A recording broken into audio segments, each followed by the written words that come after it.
भाजीच्या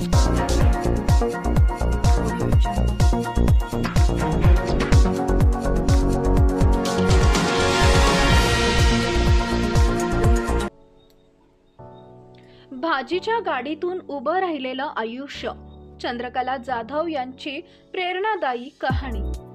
आई गेली, नवरा गरीब, पण चंद्रकलानं हार मानली नाही। चंद्रकला मच्छिंद्र जाधव, नाव साधं पण जिद्द अफाट। लहानपणीच आई गेली, आईच्या मायेचं छत्र हरपलं। घरात 12 गाड्या, गरिबी, परिस्थिती कठीण, पण तिच्या डोळ्यात मोठी स्वप्न। गरिबाची लेक थोडी मोठी झाली की नातलगांना तिच्या लग्नाची घाई होती। इथंही तेच झालं। चंद्रकलाला 15वं वर्ष लागलं आणि आयुष्याच्या नव्या वळणावर तिचं लग्न झालं। सासरी पण गरिबीच होती। नवरा हॉटेलमध्ये काम करत होता। तिच्याकरता संसार म्हणजे फक्त संघर्ष होता। थोड्याच दिवसात चंद्रकलानं ठरवलं, गरिबी गरिबी रडून काही होणार नाही, काही काम करायचंच, उभं राहायचं। नवरा आणि सासूनं पण साथ दिली आणि तिनं निवडला भाजी विकण्याचा व्यवसाय। मच्छिंद्र सकाळी लवकर उठून बाजारात जाऊन भाजी खरेदी करून आणतो, तर लेकरांची शाळेची तयारी करून चंद्रकला सकाळी 6 वाजता भाजीची गाडी लावून ग्राहकांच्या सेवेत तत्पर राहते। चंद्रकला त्या भाजीच्या गाडीतून केवळ भाजी नाही विकली, तिनं विकलं कष्टाचं सोनं आणि विकत घेतला सुखाचा संसार। कधी पावसात भिजली, कधी थंडीत कुडकुडली, कधी ऊन सहन केलं, पण मुलांच्या भविष्याकरता ठाम राहिली आणि स्वतःचा अभिमान जपला। आज तिच्या चेहऱ्यावरच्या प्रत्येक छटा सांगतात, कष्ट कधीच वाया जात नाही। चंद्रकला मच्छिंद्र जाधव, एक नाव पण 1000 स्त्रियांना प्रेरणा देणारं उदाहरण। कृपया व्हिडिओ जास्तीत जास्त शेअर करा, चॅनल सबस्क्राइब करा, लाईक कमेंट करा।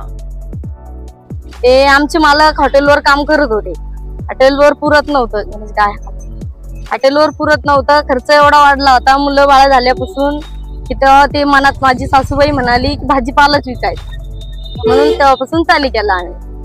आता तुमची दिनचर्या कशी सुरू होते? सकाळी केव्हापासून तुम्ही? 5 वाजल्यापासूनच उठतो आम्ही। सगळं आवरल्यावर 6 वाजता आम्ही भाजीच्या गाडीजवळ येतो। तर भाजी खरेदी करायला किती वाजता कोण कोण जातं? आमचे मालक आणि माझा मुलगा जातो, मी इथं आवरत असतो। तुम्ही घरचं आवरून किती वाजता इकडे येता? 6 वाजता गाडी जवळ येते मी। आणि तुम्ही 6 वाजता इकडे आल्यानंतर पुन्हा घरी केव्हा जाता? 12 वाजता घरी जाते दुपारी। हो, दुपारी। नंतर मग पुन्हा 4 वाजेपर्यंत इथे येऊन जाते। मग आता हे सगळं करत असताना मुलांचं शाळेमध्ये त्यांची तयारी करणं किंवा कुटुंबाचं जेवण बनवणं, हे सगळं किती कसरत होते तुमची? हा, टाइम तो एवढाच जातो माझा। अडचण होती थोडीफार, पण करावंच लागत एवढं।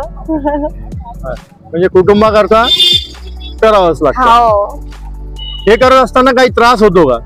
त्रास काही नाही, आता घरचं काम तर करावंच लागणार आहे आपल्याला। इथं काही बघावंच लागणार आहे, काही भाजीचं, काही घरी काही। तुम्ही या म्हणजे भाजी व्यवसायात आले त्यानंतर तुमच्या कुटुंबाला किती सुख मिळालं, आनंद म्हणजे पैशातून जे सुख मिळतं ते किती मिळालं? सुख आहे, भरपूर आहे, काही टेन्शन नाही तेवढं। म्हणजे तुमच्या पतीच्या खांद्याला खांदा लावून तुम्ही पैसा कमवायला लागले आणि घरामध्ये घर हात भार करायला लागले मी। हातभार लागला। पण आता हे करत असताना असं कधी दुःख होतं का, आपण इकडं अडकल्यामुळं घरची कामं झाली नाही, किंवा आता दिवाळी आहे किंवा आता दसरा होऊन गेला, दसऱ्यामध्ये अनेक महिला ज्या आहेत त्या नटून तयार होऊन दांड्या खेळायला जातात, त्यांना बघून काय मनामध्ये काय वाटतं? नाही, मला ते तेवढी हौसच नाही काही। माझं कसं आहे, आपलं हे चालतंय, हौस नाहीये। कधी असं वाटत नाही की चला आपण पण थोडा एन्जॉय करू म्हणून? नाही, पहिल्यापासून नाही माझं तेवढं, म्हणजे लहानपणापासून नाही मला तेवढी हौस। मी जसं असलं तेवढेच खुश राहते, म्हणजे जे आपल्याकडे आहे त्याच्यात खुश राहायचं। लहानपण कसं गेलं? लहानपण असंच, आई नाही, मला वडील होते, वडिलांनी सांभाळ केला, आजीनी सांभाळ केला, शेतातले काम करत होतो आम्ही। तुम्ही किती वयात असताना आई गेली तुमची? माझा भाऊ तेव्हा 1.5 वर्षाचाच होता। अच्छा, तुमचं वय काय होतं? तेव्हा 7 वर्षाची होते मी। तेव्हापासून आम्ही, माझ्या मोठ्या बहिणीने माझा सांभाळ केलेला आहे। म्हणजे मोठी बहीण आई सारखी? हो, मोठी बहीण माझी आई सारखीच आहे। त्यांनी सांभाळ केला. त्यांनी सांभाळ केला. म्हणजे आणि परिस्थिती कशी होती? गरिबीची की? गरिबीचीच परिस्थिती होती आमची. अच्छा. जे ते चटणी भाकर खायची आपली, त्याच्यातच खुश राहायचं. आता थोडी गरिबी दूर झाल्यासारखं वाटतंय का तुम्ही या हो. कामामध्ये आल्यानंतर? हो, या कामात आल्यापासून थोडी गरिबी दूर झाल्यासारखं वाटतं सर. म्हणजे काही इच्छा होतात त्या पूर्ण हो होत्या सर. याच्यामधून. हो. साधारण किती पैसे कमवून घेता तुम्ही रोज? साधारण आपले हे मालाचे 2-4 हजार रुपये काढून 1000 रुपये रोज पडतो आपला. हा. हा. मुलं बाळा किती आहे? 2 मुलं आहे, एक छोटी मुलगी आहे 3 वर्षाची. अच्छा, त्या मुलीला घरी सोडून येते दिवस? नाही, सोबतच राहते सर. अच्छा, कुठे आहे ती? आई सोस पलीकडून झोपलेली आहे ती झोक्यामध्ये. अच्छा, झोपलेली आहे हो. इकडे.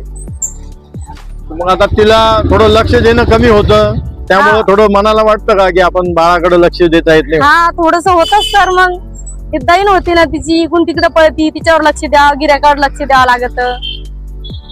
पण आता तुम्ही भाजीच्या गाडीवर असता, मग काही लोकांना असं वाटतं का की चला बुवा एक मेहनती महिला आहे, हिच्याकडून आपण जास्ती भाव न करता जे सांगतात तेवढे पैसे देऊन टाकावा, की लोक कमी जास्ती किचकिच करतात? काही काही करते सर. काही म्हणते नाही गाड्या लेकरू आहे, नाही फक्त विचारते किती पैसे झाले.